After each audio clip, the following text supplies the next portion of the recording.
chart I saw recently that I can't get out of my head. A Harvard business professor and economist asked more than 5,000 Americans how they thought wealth was distributed in the United States.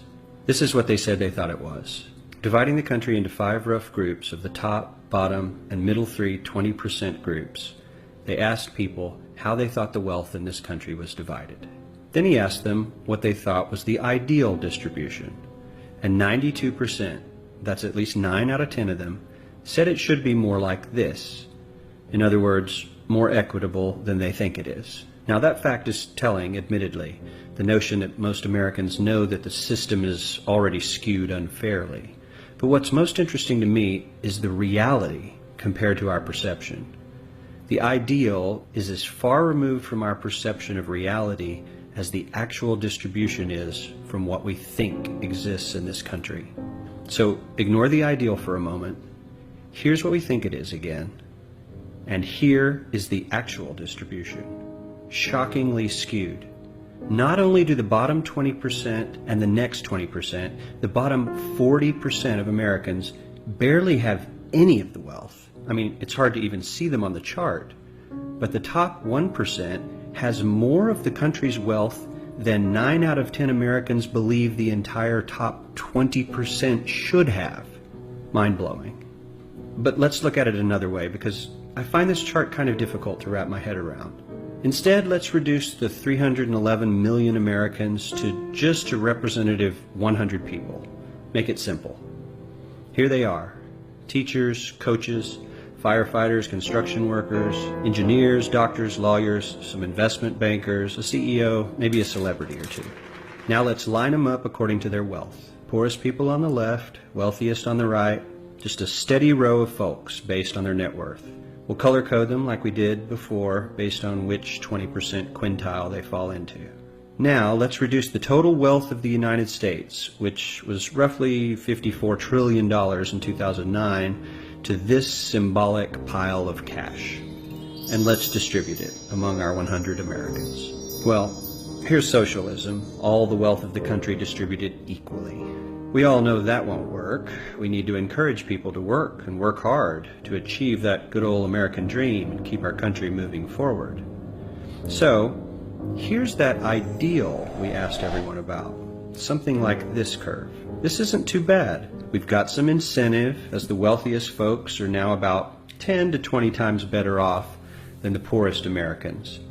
But hey, even the poor folks aren't actually poor, since the poverty line has stayed almost entirely off the chart.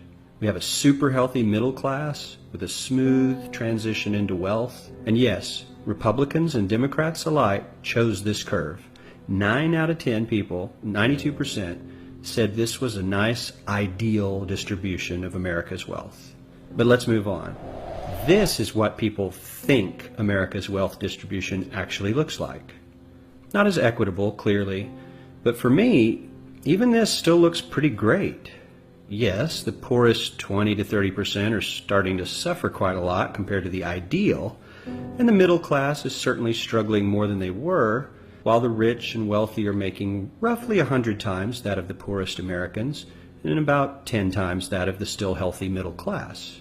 Sadly, this isn't even close to the reality.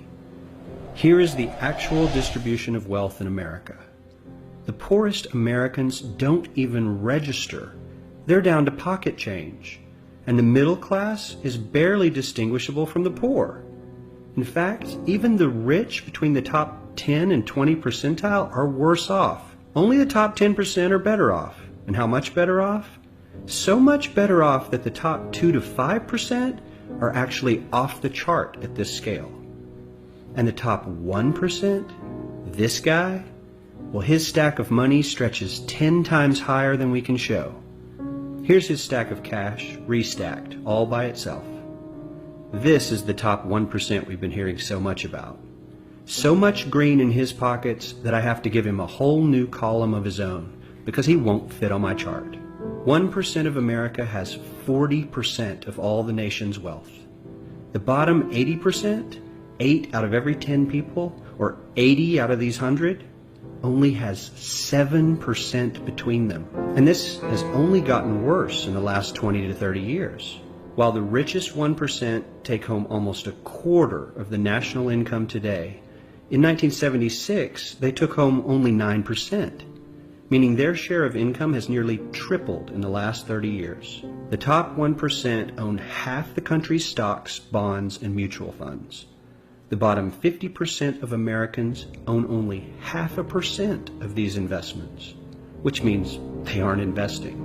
They're just scraping by. I'm sure many of these wealthy people have worked very hard for their money, but do you really believe that the CEO is working 380 times harder than his average employee? Not his lowest paid employee, not the janitor, but the average earner in his company. The average worker needs to work more than a month to earn what the CEO makes in 1 hour. We certainly don't have to go all the way to socialism to find something that is fair for hardworking Americans. We don't even have to achieve what most of us consider might be ideal. All we need to do is wake up and realize that the reality in this country is not at all what we think it is.